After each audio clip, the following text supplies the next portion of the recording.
स्वागत है दोस्तों आपका हमारे इस YouTube platform Rudra civil services में। आज के इस 14वें लेक्चर में हम महाराजा रणजीत सिंह फिर 12 मिसल सिखों के और आंग्ल सिख युद्ध की चर्चा करेंगे। लेक्चर 13 में हमने 10 सिख गुरु के साथ साथ बंदा बहादुर की भी चर्चा कर ली थी। तो आइए अब इसके आगे देखते हैं लेक्चर 14 में। तो बंदा बहादुर की मृत्यु के बाद सिख कई छोटे छोटे टुकड़ों में बट गए। 1748 में कर्पूर सिंह ने सभी टुकड़ियों का दल खालसा में विलय कराया। दल खालसा वगैरह की पूरी जानकारी मैंने पिछले लेक्चर में आपको दे दी थी। गुरु गोविंद सिंह ने दल खालसा को बनाया था, यूं कहिए कि दल खालसा का गठन किया था। तो दल खालसा को जस्सा सिंह आहलूवालिया के नेतृत्व में रखा गया, जिसे 1763 से 1773 के मध्य 12 स्वतंत्र दलों में विभाजित किया गया। इसी को मिसल कहा गया, यानी ये 12 स्वतंत्र जो दल थे ये सामूहिक रूप से मिसल कहलाते थे। इसके बाद देख लीजिए 1753 में दल खालसा ने राखी प्रथा का प्रचलन किया। राखी प्रथा क्या है? तो यह मराठों के चौथ के समान एक प्रकार का कर था, जिसके तहत उपज का 1/5 भाग कर के रूप में वसूला जाता था।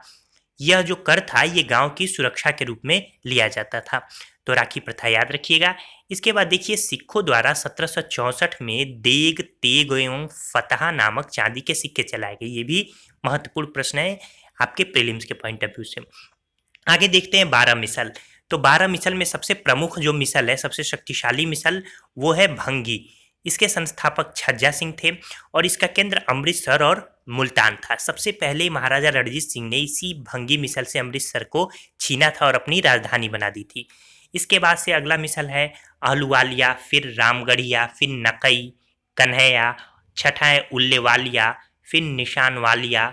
इसके बाद 8वां है सिंहपुरिया या फैजुल्लापुरिया, 9वां है करोड़ सिंहिया, 10वां शहीद, 11वां फुलकिया और 12वां है सुकरचकिया। तो सुकरचकिया का जो क्षेत्र है वो गुजरांवाला है। इसी सुकरचकिया जो कि जिसके संस्थापक चरता सिंह थे, तो इन्हीं के चरता सिंह जी के ही पौत्र थे महाराजा रणजीत सिंह, जिनका जन्म गुजरांवाला में हुआ था। तो पूछा जाता है कि महाराजा रणजीत सिंह किस मिसल से संबद्ध रखते थे? तो सुकरचकिया मिसल से संबद्ध थे।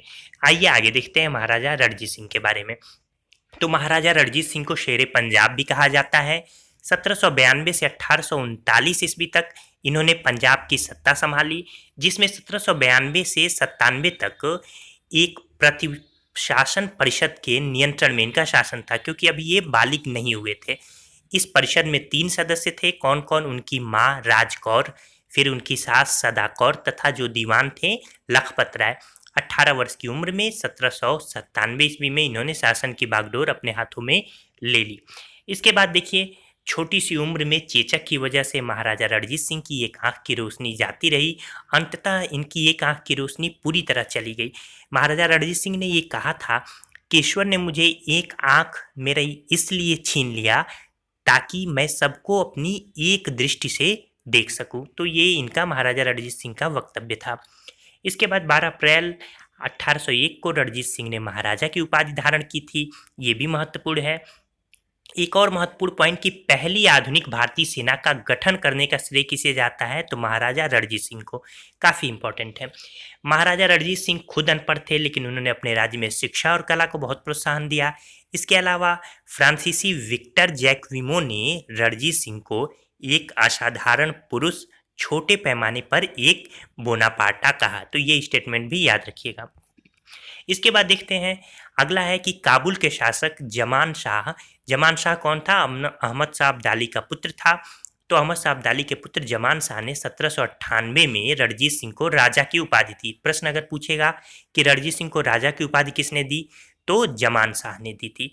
दरअसल जमान शाह एक बार लाहौर अभियान पे आया था। वापस जाते समय इसका तोप का जो बेड़े थे, कई सारे बेड़े लगभग 12, तो ये वहाँ पे दलदल के रूपी एक भूमि में फंस गए। अब इसके पास इतना समय नहीं था कि वो इसे निकाल सके और वापस निकाल के अफगानिस्तान जा सके। तो महाराजा रणजीत सिंह जी ने इसे विश्वास दिलाया कि आप चले जाओ और मैं आपके तोप को निकलवा कर आपके क्षेत्र तक पहुंचवा दूंगा, क्योंकि अफगानिस्तान में विद्रोह हो चला था और जमान शाह को तुरंत जाना था। जब जमान शाह चला गया, फिर उसके बाद महाराजा रणजीत सिंह ने उन सभी तोपों को निकलवाया और जमान शाह तक भिजवा दिया।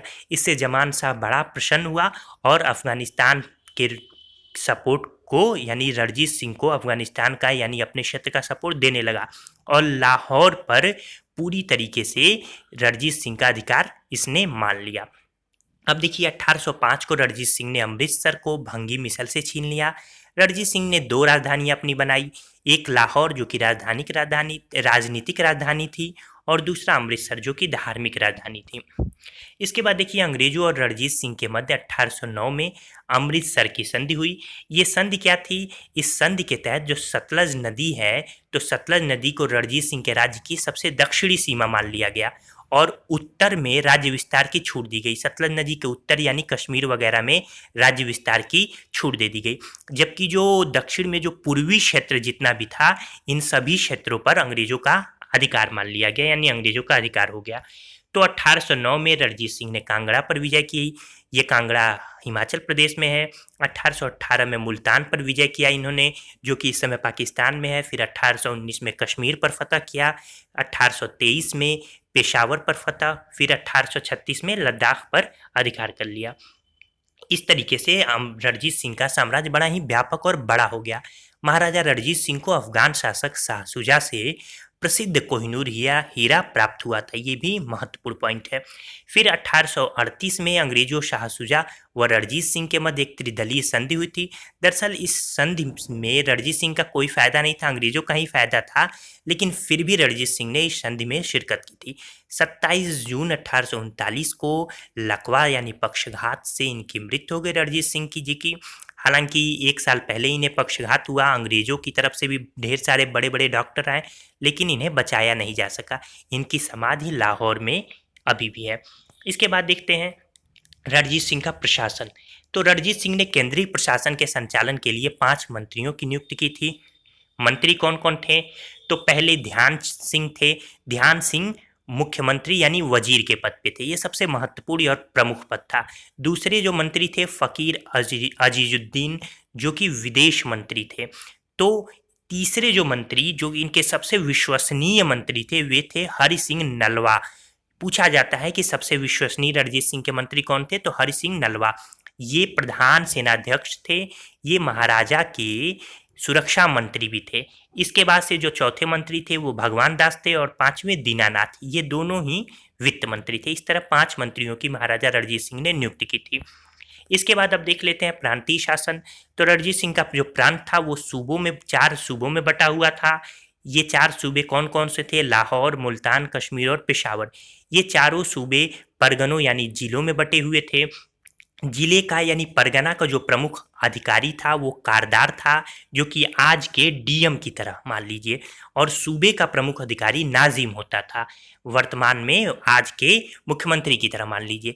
फिर परगना तालुका यानी तहसील में बटा हुआ था, तो तालुका का प्रमुख तालुकदार होता था आज के एसडीएम की तरह, और प्रशासन की सबसे छोटी इकाई थी वो गांव या मौज थी। सभी किसी प्रकार के ग्रामीण क्षेत्र में यानी गांव में होने वाले किसी प्रकार के जो भी न्याय होता था, जो भी, वो ग्राम प्रशासन ही देखा करती थी गांव की गतिविधियों को। इसके बाद से देख लेते हैं सैन्य व्यवस्था। तो रणजीत सिंह की सेना के 2 भाग थे, कौन कौन? फौजे आम, जो कि स्थानीय सेना के नाम से जानी जाती थी, जिसमें पैदल, घुड़सवार और तोपखाना था, और फौजे खास। फौजे खास बहुत महत्वपूर्ण है। ये मुख्य रूप से जो यूरोपी थे उनके प्रशिक्षण में ये सेना का गठन किया गया था, जिसमें 4 पैदल सैनिकों की बटालियन थी, 2 घुड़सवार बटालियनें थी और एक बहुत समृद्ध तोपखाना था। रणजीत सिंह ने अपने नियमित जो घुड़सवार थे उनको यूरोपीय ढंग से प्रशिक्षण देने हेतु 1822 में फ्रांसीसी जनरल एलार्ड को नियुक्त किया था। याद रखिएगा, ये सब फौजे खास की बात हो रही है और ये सब महत्वपूर्ण पॉइंट है। इसके बाद फौजे खास के तोपखाने का मुखिया इलाही बख्श था। पैदल सेना को प्रशिक्षण देने हेतु इटालियन सेनापति वंतुरा या वेंचुरा को नियुक्त किया गया। इसके बाद फ्रांसीसी कोल्ट व गार्डनर ने तोपखाने का पुनर्गठन किया था। तो ये सभी प्रीलिम्स के पॉइंट ऑफ व्यू से इंपॉर्टेंट फैक्ट है। लॉर्ड ऑकलैंड ने 1838 में पंजाब के दौरे के समय रणजीत सिंह की घुड़सवार सेना को देखकर उसे संसार की सबसे सुंदर फौज कहा था। तो ये भी पूछा जा सकता है कि संसार की सबसे सुंदर फौज रणजीत सिंह की घुड़सवार सेना को किसने कहा? तो लॉर्ड ऑकलैंड ने कहा था। इसके बाद देख लेते हैं न्याय व्यवस्था। तो न्याय का सर्वोच्च अधिकारी राजा ही होता था, यानी रणजीत सिंह खुद थे। कस्बों में कारदार और नगरों में नाजिम न्याय का कार्य करते थे। केंद्र में महाराज थे। एक सर्वोच्च न्यायालय थी जिसका नाम अदालतुल आला था। इसके बाद मृत्युदंड की सजा नहीं दी जाती थी। न्याय व्यवस्था बहुत ही सबके लिए समान थी। इसके बाद भू राजस्व यानी लगान देख लेते हैं। तो कृषि पर आधारित ये पूरी अर्थव्यवस्था थी। उत्पादन का 33% से लेकर 40% ये भू राजस्व लिया जाता था। 1823 तक बटाई प्रथा चलती रही। इसके बाद 1824 से 34 तक कनकूत व्यवस्था चली। कनकूत व्यवस्था क्या थी? इसके तहत कर वसूली उपज को आधार बनाकर नगद ली जाती थी, यानी जितना उपज होता था तो नगद में उस अनुसार कर वसूली कर ली जाती थी पैसे के रूप में। इसके बाद महाराजा रणजीत सिंह व उनके उत्तराधिकारी देख लेते हैं। रणजीत सिंह के बाद उनका पुत्र खड़ग सिंह, जो कि जून से अक्टूबर 1839 तक शासक रहा, लेकिन इसके बाद नौनिहाल सिंह को शासक बनाया गया। फिर राजमाता चांदकौर शासिका बनी। फिर शेर सिंह और अंतिम शासक दलीप सिंह या दिलीप सिंह बने। तो पूछा जाता है कि सिखों के या पंजाब के अंतिम शासक तो दलीप सिंह या दिलीप सिंह। अल्पवयस्क होने के कारण राजमाता जिंदन, इनको जिंदन भी कहा जाता है, तो राजमाता जिंदन बेगम के संरक्षण में दलीप सिंह ने गद्दी प्राप्त की थी। इसके बाद देख लेते हैं सिख राज्य और अंग्रेज। देखिए, जब तक रणजीत सिंह जीवित थे अंग्रेजों ने पंजाब की ओर आंख उठाकर भी नहीं देखी, लेकिन उनकी मृत्यु के बाद अंग्रेज पंजाब राज्य को अंग्रेजी राज्य में मिलाने की जुगत में लग गए। देखिए, राजा रणजीत सिंह का अंग्रेजों से अच्छा संबंध था। रणजीत सिंह कभी भी अंग्रेजों की सीमा का अतिक्रमण नहीं करते थे। कुछ इतिहासकार इसे उनकी कायरता कहते हैं, लेकिन ये कहना सही नहीं होगा। दरअसल रणजीत सिंह जानते थे कि अंग्रेज बहुत हमसे शक्तिशाली हैं, इसलिए वो अतिक्रमण नहीं किया करते थे। लेकिन कभी भी इसका मतलब ये नहीं था कि रणजीत सिंह अंग्रेजों से डरा करते थे या पीछे हट जाया करते थे। जब तक रणजीत सिंह रहे पंजाब की तरफ, एकमात्र उस क्षेत्र में पंजाब राज्य था जिस पर अंग्रेज अधिकार नहीं कर पाए थे। इसके बाद देख लीजिए, दलीप सिंह के समय अंग्रेजों ने पंजाब पर आक्रमण किया। परिणाम स्वरूप प्रथम आंग्ल सिख युद्ध शुरू हो गया। तो प्रथम आंग्ल सिख युद्ध देखते हैं। 1845 से 46 ये हुआ था। यहाँ से प्रश्न पूछे जाते हैं।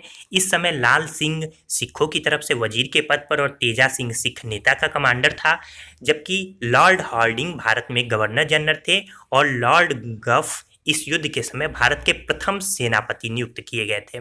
इसके बाद से ये महत्वपूर्ण है, ध्यान रखिएगा, लॉर्ड हॉर्डिंग गवर्नर जनरल थे प्रथम विश्व आंग्ल सिख युद्ध के समय।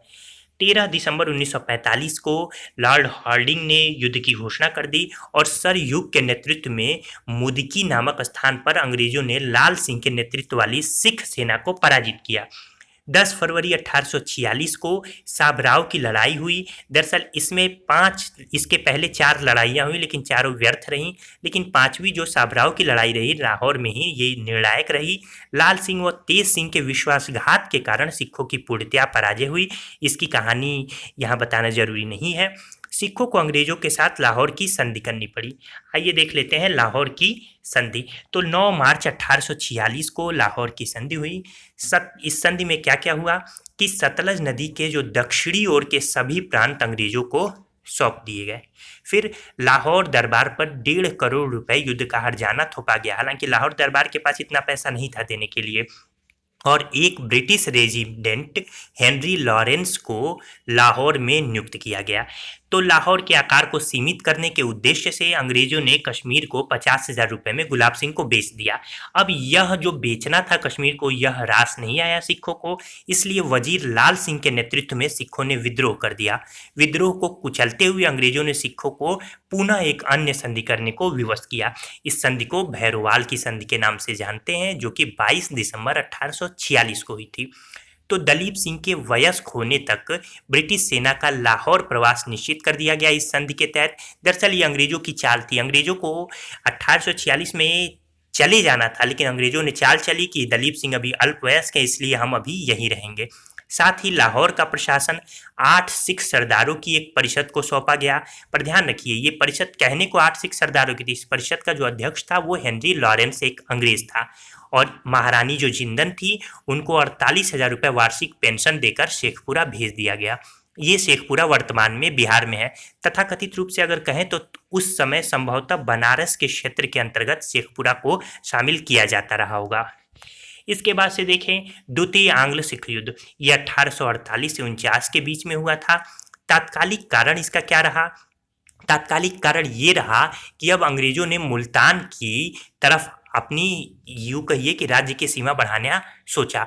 तो मुल्तान के सूबेदार मूलराज ने विद्रोह कर दिया, अपने पद से त्यागपत्र दे दिया और इस तरीके से द्वितीय आंग्ल सिख युद्ध शुरू हो गया। द्वितीय आंग्ल युद्ध के दौरान 3 युद्ध लड़े गए थे। कौन कौन? रामनगर का युद्ध 22 नवंबर 1848 को चिनाब नदी के किनारे लड़ा गया। इसमें अंग्रेजों की तरफ से लॉर्ड गॉफ ने अध्यक्षता की थी, नेतृत्व किया था सेना का। यह युद्ध अनिर्णायक रहा। इसके बाद चिलियांवाला का युद्ध 13 जनवरी 1849 को हुआ था, झेलम नदी के तट पर। ध्यान रखिएगा दोस्तों कि ये सब युद्ध पूछा जाता है, डेट याद रहनी चाहिए, किस नदी के तट पर हुआ था, ये सारी चीजें मैचिंग में याद होनी चाहिए। तो चिलियांवाला का युद्ध सिख नेता शेर सिंह के नेतृत्व में हुआ। यह भी अनिर्णायक रहा, लेकिन अंग्रेजों को भारी क्षति उठानी पड़ी। और तीसरा युद्ध जो निर्णायक रहा वो गुजरात का युद्ध था। वो 21 फरवरी 1849 को हुआ था, चिनाब नदी के तट पर यह युद्ध हुआ। इसे तोपों का युद्ध भी कहा जाता है, ये भी ध्यान रखिएगा। अंग्रेजी सेना का नेतृत्व किसने किया? तो चार्ल्स नेपियर ने इस नेतृत्व किया था। 30 मार्च 1849 को डलहौजी ने पंजाब राज्य को अंग्रेजी साम्राज्य में मिला लिया। हालांकि चार्ल्स नेपियर और अन्य नहीं चाहते थे इसे मिलाना, फिर भी डलहौजी ने हड़प नीति के तहत इसे पंजाब राज्य को अपनी अंग्रेजी साम्राज्य में मिला लिया। तो इसके बाद से महाराजा दिलीप सिंह को अंग्रेजों ने 5 लाख रुपए की वार्षिक पेंशन पर रानी जिंदन के साथ शिक्षा ग्रहण करने के लिए इंग्लैंड भेज दिया। वहां दिलीप सिंह ने ईसाई धर्म ग्रहण कर लिया। इसी समय दिलीप सिंह से कोहिनूर हीरा डलहौजी ने प्राप्त किया और जिसे बाद में जो इंग्लैंड की महारानी उनके राज मुकुट में लगा दिया गया। तो ये आज का पूरा लेक्चर रहा। इसे अच्छे से देखिए, सुनिए, इसका नोट्स बना लीजिए। मुझे पूरी उम्मीद है ये लेक्चर आपको पसंद आया होगा। चैनल पे नए हैं तो चैनल को सब्सक्राइब करना ना भूलिए और एक लाइक तो बनता ही है। धन्यवाद दोस्तों।